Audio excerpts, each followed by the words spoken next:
Hi అండి, బాగున్నారా? నేను మీకు ఇప్పుడు కాకరకాయతోటైతే ఒక మంచి రెసిపీని అయితే చూపిస్తున్నాను. కాకరకాయ ఫ్రై అసలు చేదన్నదే ఉండదండి. పిల్లలు కూడా చాలా ఇష్టంగా తింటారు. హాఫ్ కేజీ అయితే నేను కాకరకాయలు తీసుకున్నానండి.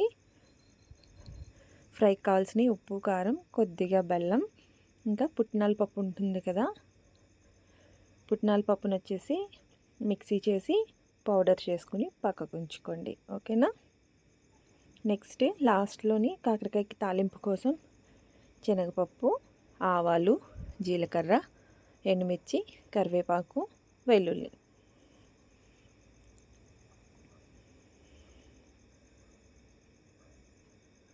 అస్సలు చేదు ఉండదండి, చాలా టేస్టీగా ఉంటుంది కాకరకాయ ఫ్రై. కాకరకాయలను అయితే వీడియోలో చూపిస్తున్న విధంగా మొత్తం పీల్ తీసేసుకోవాలి. పైన గరుకుగా ఉంటుంది కదా, మొత్తం పీల్ చేసేయాలి. తర్వాత రౌండ్గా చక్రాల్లాగా కట్ చేసుకోవాలి. చూసారు కదా, ఈ విధంగా అయితే కాకరకాయలన్నిటినీ కూడా నేను కట్ చేసేసాను. ఇది మా అమ్మ రెసిపీ అండి. అమ్మమ్మ చిన్నప్పుడు మేము కాకరకాయలు తినకపోతే ఇదే విధంగా చేసేవారనమాట. కడాయి తీసుకుని ఆయిల్ పెట్టి, ఆయిల్ హీట్ అయిన తర్వాత మనం కట్ చేసుకున్న కాకరకాయ ముక్కలు ఉన్నాయి కదా, వాటిని అయితే ఆయిల్లో వేసుకుని మంచిగా వేయించుకోవాలి.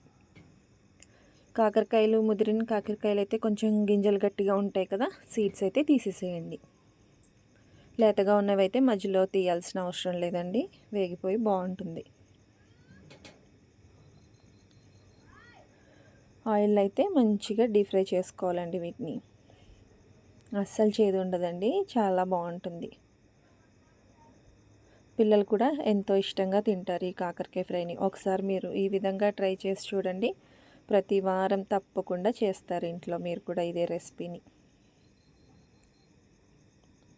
అలాగే ఈ ఫ్రై వచ్చేసి 2 నెలలు అయితే పాడవకుండా నిలవ ఉంటుందండి.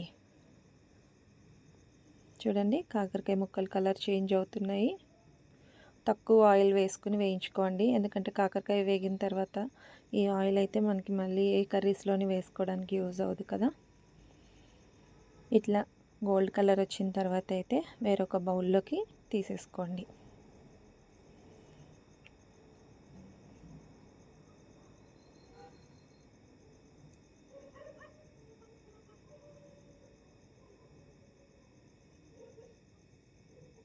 మరికొన్ని ముక్కలు ఉన్నాయండి కాకరకాయ ముక్కలు, వాటిని కూడా ఆయిల్లో వేసుకుని మొత్తం డీప్ ఫ్రై అయ్యే వరకు మంచిగా ఫ్రై చేసుకుంటాం.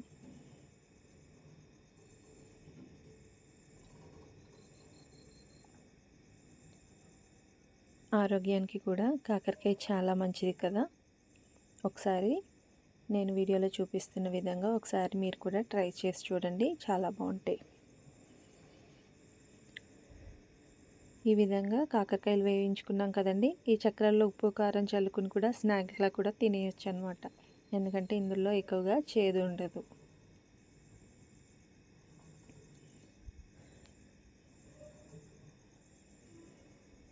ఇప్పుడు చూడండి, 2 స్పూన్స్ అయితే కారం తీసుకున్నాము,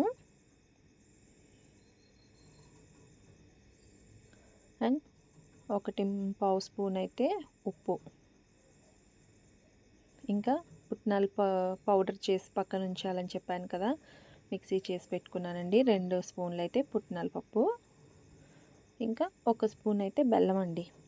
బెల్లం తరిగి పొడి చేసి పెట్టుకున్నాం కదా, తరిగిన బెల్లం అనమాట.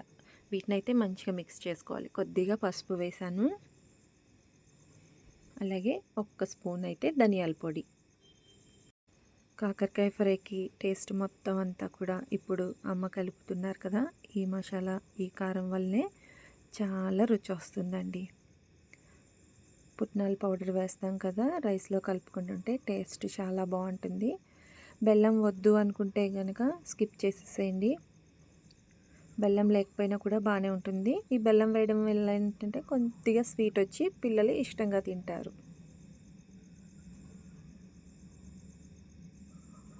చూడండి, అంటే ఆ బెల్లం వచ్చేసి ఉప్పు కారానికి మంచిగా పట్టేసి మొత్తం కలిసిపోవాలన్నమాట.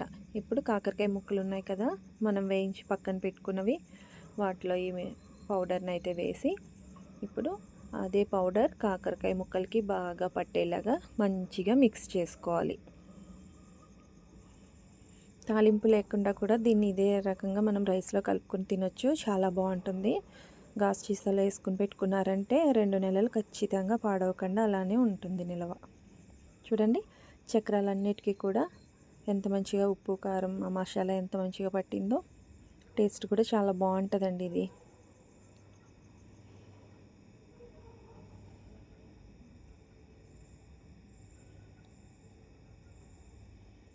ఇప్పుడైతే మనం కాకరకాయలు వేయించుకున్న ఆయిల్ ఉంది కదండి, 1 స్పూన్ ఆయిల్ సరిపోతుంది తాలింపుకి. శనగపప్పు, కరివేపాకు, జీలకర్ర, వెల్లుల్లి, ఎండుమిర్చి, ముందుగా మనం తీసి పెట్టుకున్న తాలింపులు ఉన్నాయి కదా, వీటినైతే మంచిగా ఆయిల్లో వేయించుకోవాలన్నమాట. తాలింపులు వేగిన తర్వాత అవి సగం వేగాక అప్పుడు వెల్లుల్లి వేసుకోవాలండి. ముందే వెల్లుల్లి వేసేస్తే ఈ తాలింపులు అన్నవి సరిగ్గా వేగవు.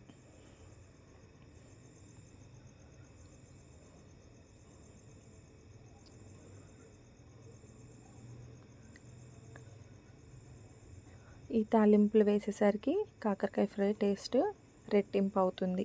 చాలా టేస్టీగా ఉంటుంది. ఈ శనగపప్పుల వల్ల ఫ్రై మరింత టేస్ట్ వస్తుంది.